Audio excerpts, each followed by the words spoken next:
Comment down below where you're watching from and don't forget to like and subscribe if you hate Karen. Nathan Cole, ESQ, a battle-hardened corporate litigator, pulled into his driveway after a 12-hour deposition marathon, craving nothing more than a cold beer and a mind-numbing reality TV binge. Instead, he found Evelyn Breyer planted squarely between him and his front door. She was the living meme of suburban authority. Towering bouffant, floral blazer, and paper-clipped reading glasses glinting beneath the porch light. Evelyn cleared her throat with operatic flourish. "Good evening. I'm Evelyn Breyer, chair of the Harmony Glades HOA. I'm afraid you can't proceed without presenting the official HOA key." Nathan blinked, still gripping his dented Accords keys.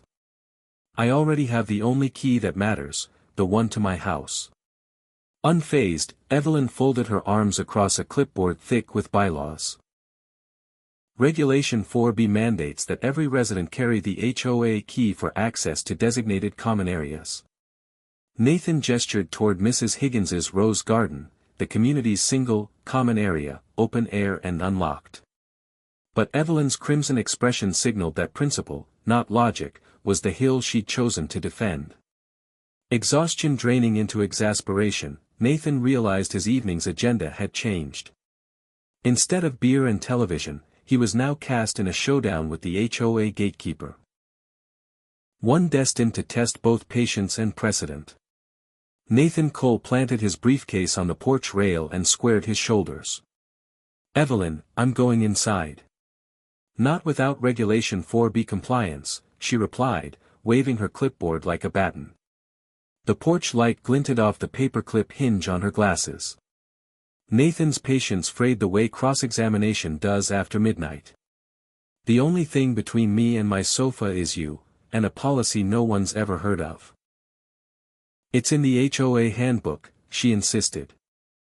"I've read that handbook cover to cover," Nathan shot back, "and the only keys mention unlock mailboxes and meter rooms."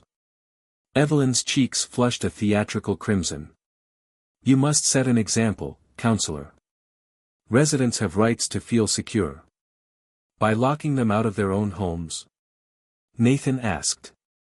"That's trespass, Evelyn, and I'd hate to cite chapter and verse criminal code on my own porch."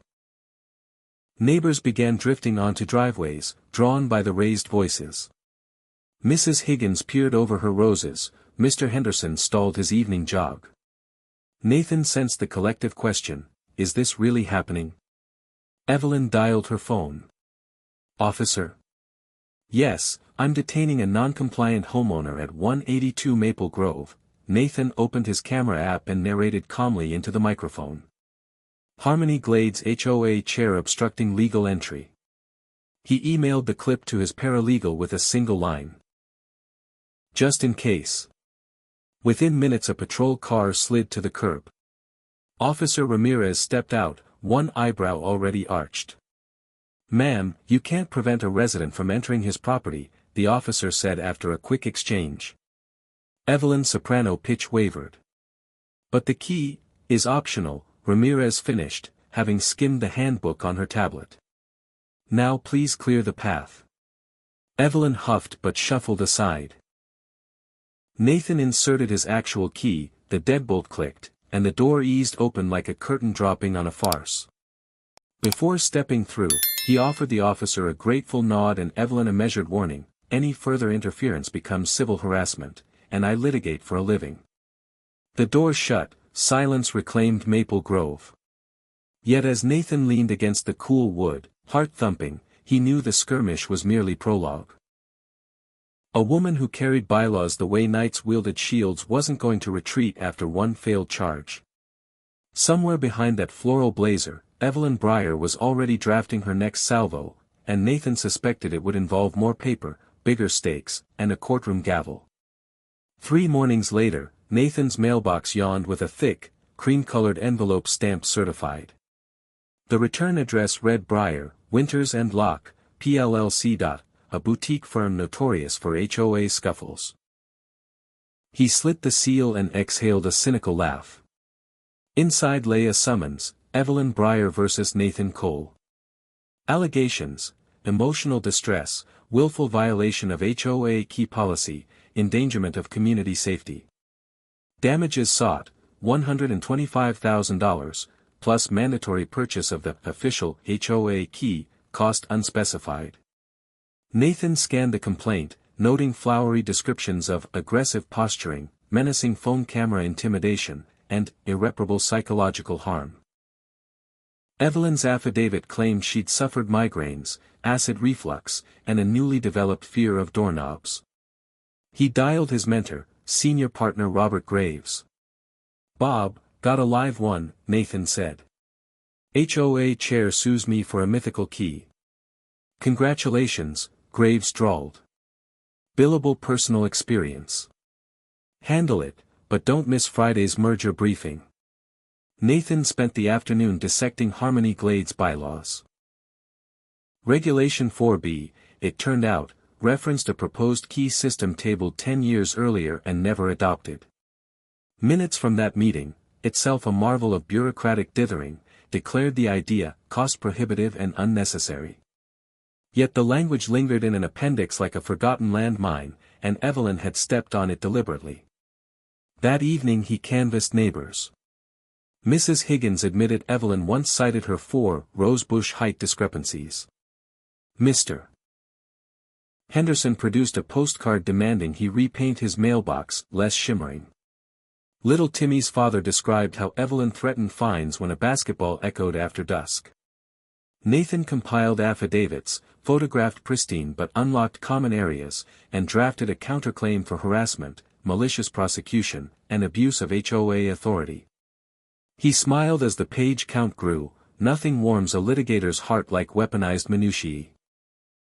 Before bed, he pinned the summons to a corkboard above his desk. A sticky note beneath it read, "Operation Paperclip," a wink at Evelyn's improvised eyewear and her talent for fastening flimsy arguments together. The first court date was set for 37 days hence. Plenty of time to turn her lawsuit into the legal equivalent of mulch. Discovery began with polite emails and ended with subpoenas that thudded onto porches like unwanted phone books. Nathan requested every scrap of HOA correspondence referencing keys. Evelyn's counsel countered with demands for Nathan's phone videos, security camera footage, even Fitbit heart rate data, to prove hostile intent. Nathan obliged, then flooded them with gigabytes of doorbell recordings featuring Evelyn lecturing delivery drivers about tire placement and chastising Girl Scouts for unsanctioned vending.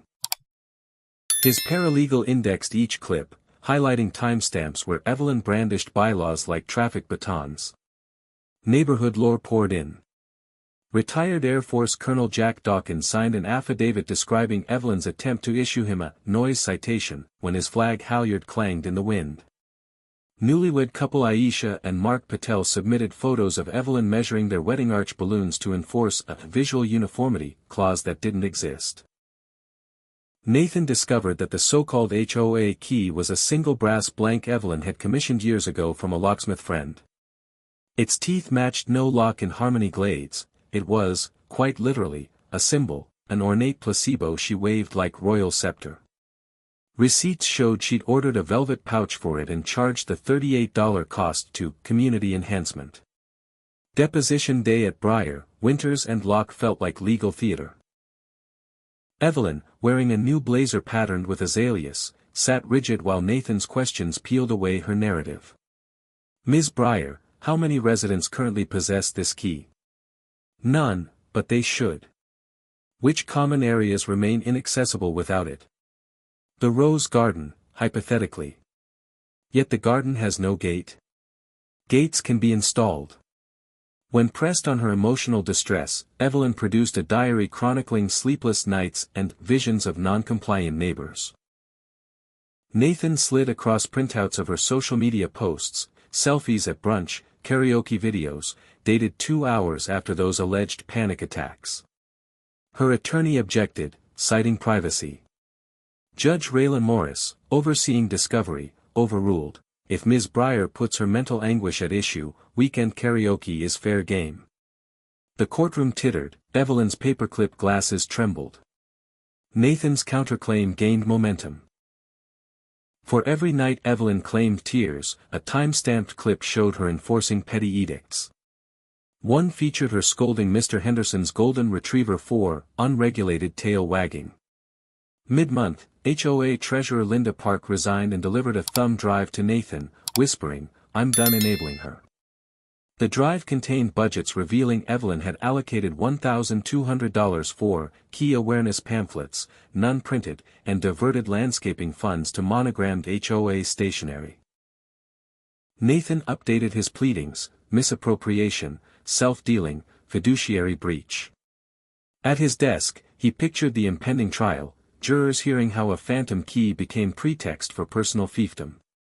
Yet a corner of his mind tingled with caution: juries can be capricious, and Evelyn's portrayal as a frail volunteer might earn sympathy. To nullify that risk, he compiled a concise timeline: proposal of key system, never adopted. Evelyn's unilateral resurrection of proposal. The porch blockade.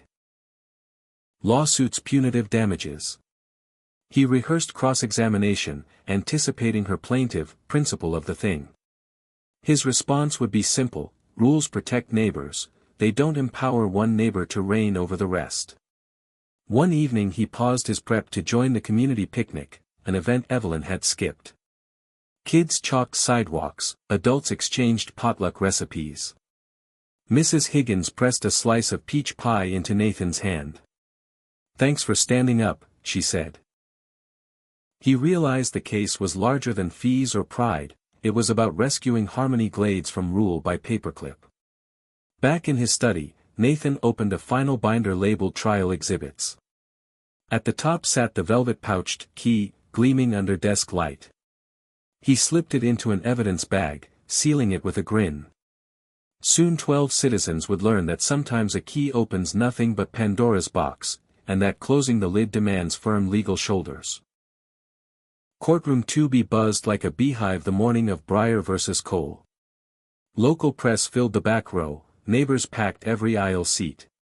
Judge Clarice Fulton, reputation, razor sharp, zero patience, took the bench at 9 a.m. sharp. Evelyn's counsel, Mr. Lowell Pierce, opened with melodrama. Nathan, he claimed, firmly invaded Ms. Breyer's sense of security and sowed chaos by flouting our cherished covenants. Lowell flourished Exhibit A, the summons, and declared Harmony Glades one key away from anarchy. Nathan rose. "Your Honor, this case is not about safety. It's about a single resident hijacking the HOA to impose her personal delusions." He placed the evidence bag on the rail. "Behold, the only official key in existence. It opens exactly 0 locks." Murmurs rippled. Witnesses marched through. Officer Ramirez testified Evelyn had misused emergency services. Linda Park detailed misallocated funds and forged meeting minutes. Mr. Henderson recounted mailbox harassment, brandishing a ruler. Mrs. Higgins, petite but fiery, described fertilizer policing. When little Timmy Henderson took the stand, clutching a deflated basketball, Lowell objected to juvenile theatrics. Judge Fulton overruled. Timmy's trembling voice described how Evelyn threatened a $200 fine unless his hoop vanished. The jury leaned in, sympathy flickered. Evelyn finally testified, hands clasped. She portrayed herself as guardian of standards, her voice quavering at the memory of Nathan's looming figure. Nathan remained seated, expression neutral. On cross-examination he asked gently, "Ms. Breyer, do you recognize these minutes?" He displayed the decade-old document shelving the key proposal. "Yes, and yet you resurrected the policy alone." "I upheld community vision." "Is unilateral resurrection in your bylaws?" "There was implied authority." "Implied by whom?" Silence. He produced the karaoke screenshot. "You reported insomnia that night." "I needed stress relief." "With a microphone and disco ball?" Laughter snuck from the gallery, the judge's gavel restored order. Closing arguments sealed fates. Lowell quoted platitudes about order. Nathan invoked common-sense fairness. rules, when vague, must yield to liberty. We don't lock doors that were never built. After 2 hours the jury returned, unanimous for defendant. Evelyn's suit dismissed with prejudice. Damages awarded to Nathan on the counterclaim, legal fees plus $15,000 for harassment. Judge Fulton added a permanent injunction. Evelyn was barred from enforcing any policy without full board vote and majority homeowner approval. Evelyn's face blanched, the paperclip on her glasses quivered like a dislodged spring. Reporters swarmed Nathan outside. He offered one line, "Sometimes the best defense against bad rules is shining a light on them." That evening Harmony Glades erupted in potluck celebration. Nathan, apron on, flipped burgers while children chalked "Key-Free Zone" across the cul-de-sac. Mrs. Higgins raised a lemonade toast. To Nathan, our locksmith of liberty. Laughter echoed, somewhere a lone paperclip clinked into a trash can. A week later, the HOA board convened under unprecedented turnout. The community center smelled of coffee, fresh bylaws, and cautious optimism. Vice Chair Kevin Mullins opened with a motion to suspend Regulation 4B indefinitely. The vote, 32-0. Linda Park presented revised covenants drafted with Nathan's guidance, clear language, democratic checks, sunset clauses. Residents approved them by acclamation, then elected 2 new board members, ensuring Evelyn no longer held a majority. Evelyn attended via video, court-ordered distance intact. She appeared subdued, sans floral blazer, wearing plain cardigan and frameless glasses. She apologized for overzealous enforcement. Some nodded, others folded arms, but everyone appreciated the acknowledgement. Nathan spoke last. Rules serve communities when they protect, not control. Let's remember that every bylaw has a human face behind it. Applause followed, mellow and sincere. Afterward, he walked home beneath string lights newly installed for a block movie night, the first event Evelyn hadn't orchestrated yet didn't oppose. Kids practiced layups at Timmy's restored hoop, Mrs. Higgins trimmed roses without scrutiny. The neighborhood exhaled as if unclenching a collective fist. That night Nathan tucked the infamous key into a shadow box frame labeled, "Exhibit of Excess, Retired." It hung beside his law degrees, a humorous reminder that even tiny talismans can spark giant battles, and common-sense civility can win them. Autumn painted maple leaves bronze when a certified check for $15,000 arrived from Breyer, Winters and Locke. Accompanying it was a short note in Evelyn's looping script, "For legal fees, as ordered. May we all find better uses for paperclips." Nathan used part of the money to fund Harmony Glades' first community improvement grant. Residents submitted proposals: butterfly garden, little free library, solar streetlights. The library won by vote, and Dylan, Timmy's older cousin, built the cedar box in shop class. Etching knowledge requires no key on its door. Local news filmed the ribbon cutting. Evelyn attended quietly, handing books of poetry to kids. When reporters approached, she deferred to Nathan, who highlighted collaboration over conflict. The segment aired citywide, recasting Harmony Glades from cautionary tale to redemption model. Later, Nathan found an envelope on his porch, another check, smaller, personal. Evelyn's note read, "Repaying garden funds I misallocated. One debt at a time." He smiled, accountability in action. He added the note to his shadow box, a testament to growth. That evening the block held a bonfire. Marshmallows roasted, a guitar strummed, and laughter bubbled beneath starry skies. Nathan realized victory wasn't just a court verdict, it was a community choosing healing over grudges, all because one mythical key had forced hidden faults into daylight. Winter's first snow dusted Harmony Glades like powdered sugar on shortbread. Nathan set a steaming mug on his porch rail and watched LED lights twinkle along newly installed solar posts, tangible proof of what neighbors could do once they reclaimed their HOA. Across the street, Evelyn exited her house carrying a donation box. She caught Nathan's eye, managed a tentative wave, then loaded the box into a charity van. No floral blazer, no clipboard, just a resident contributing quietly.